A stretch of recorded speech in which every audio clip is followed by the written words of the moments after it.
Bom dia, meus amigos. Aqui é a Larissa Chaves e está no ar mais um podcast Café com Espiritismo. No texto intitulado O Grande Compromisso e publicado no livro A Luz do Consolador, Ivone Pereira relata ter recebido uma carta de uma jovem espírita que relatava seu desejo de psicografar obras literárias espíritas. Interessante que na mesma carta, a jovem também informou a Ivone que estudava pouco sobre a doutrina espírita.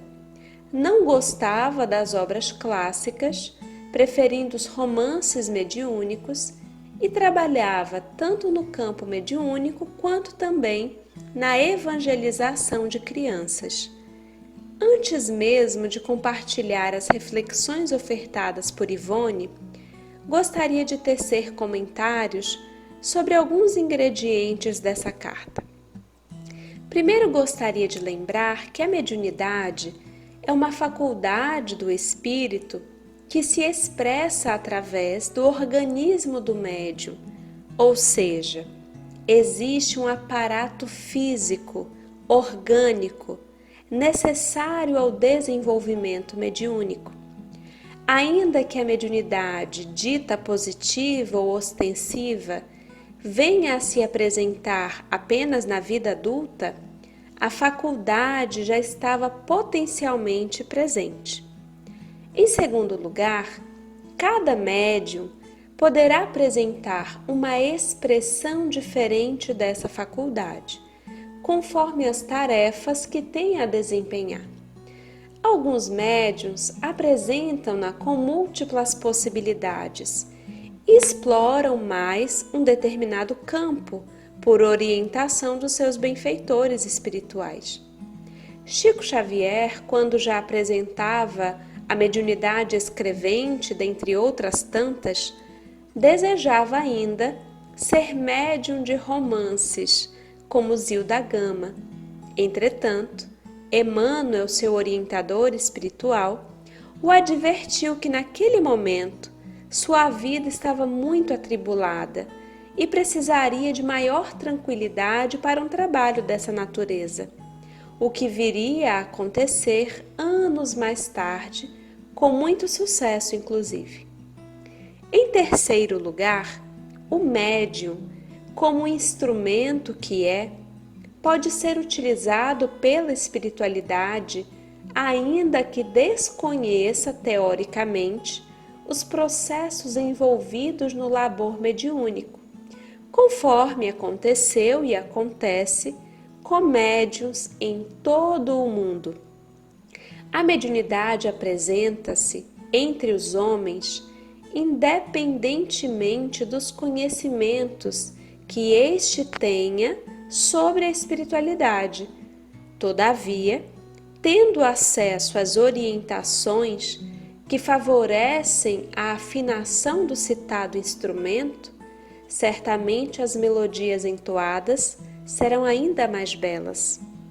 Dito tudo isso, passemos aos comentários de Ivone.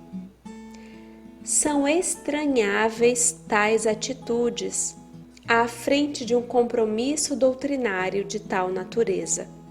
Em primeiro lugar, porque evangelizar alguém, e principalmente crianças, é trabalho delicadíssimo, próprio de quem se acha bastante seguro dos conhecimentos adquiridos no Evangelho e de quem possa receber orientações muito claras do espaço. A criança é o futuro da doutrina espírita. Cumpre-nos orientá-la muito seriamente, com o máximo de responsabilidade e critério doutrinário, a fim de que, em vez de espírita fiel e útil, não a tornemos espírita personalista e sofisticado com os ensinos adulterados que lhe fornecemos. Em segundo lugar, que espécie de ensino doutrinário poderemos ministrar a uma criança ou a adultos se a nós mesmos declaramos nada conhecer de doutrina espírita e de evangelho, nem mesmo as indispensáveis obras da codificação do Espiritismo. Porventura, teremos raciocinado na grande responsabilidade assumida com o Criador, arvorando-nos em mestres, quando sabemos não nos caber nem mesmo a qualidade de discípulos? Convém lembrar que o Espiritismo é ciência e filosofia transcendentais, é moral celeste, e não podemos encará-lo displicente ou ociosamente, como encararíamos uma sessão de cinema ou uma partida de futebol. Idêntico critério havemos de estabelecer para as faculdades mediúnicas que possuirmos. Mediunidade é responsabilidade grave, é compromisso vultoso, e para desempenhá-lo a contento será indispensável a habilitação prévia, a fim de lhe conhecermos o terreno delicado. Certamente que médiuns sem cultura doutrinária e mesmo não espíritas hão produzido fenômenos valiosos, mas isso é raro e geralmente de pouca duração.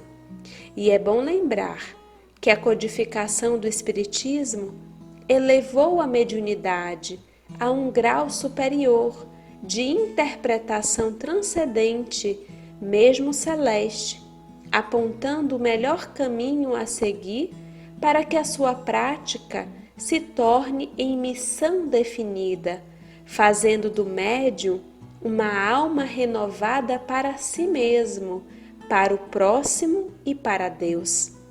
E como aplicar tal critério no espinhoso e, por assim dizer, misterioso campo da mediunidade, desconhecendo as instruções dadas pelos Espíritos Celestes, os quais nos orientam por um acréscimo de misericórdia do Criador, que nos deseja ver dignos intermediários das suas leis. Quanto a escrever livros mediúnicos, é tarefa penosa, cujo compromisso o médium firma com as leis de Deus e com seus guias espirituais ao reencarnar. Não se é médium escritor por se desejar ser, mas sim por precisar ser. O compromisso será antes um resgate, uma reparação de displicências pretéritas, desagravo às leis de Deus ofendidas em vidas anteriores, do que mesmo missão. Contudo, o médium poderá transformar a reparação em missão, se bem souber aproveitar o ensejo recebido para a própria reabilitação. O ser humano, meus amigos, em nossa faixa evolutiva, facilmente transforma a admiração em idolatria. Assim temos feito com cantores, artistas, políticos e religiosos. Assim temos feito também com os médiuns. Talvez por isso, muita gente deseje ser médium, como se houvesse um brilho a mais nessa tarefa. A possibilidade de serviço está ao nosso redor diariamente, na própria convivência com os afetos e desafetos. A mediunidade é uma oportunidade de serviço, das mais desafiadoras, pois que demanda abnegação, entrega e renúncia incessantes para seu bom êxito. Não tenhamos medo de abraçá-la, caso esteja em nosso campo de ação, mas aproveitemos também os serviços que já abraçamos e façamos sempre o melhor que estiver ao nosso alcance. Um grande abraço a todos e até o próximo podcast Café com Espiritismo.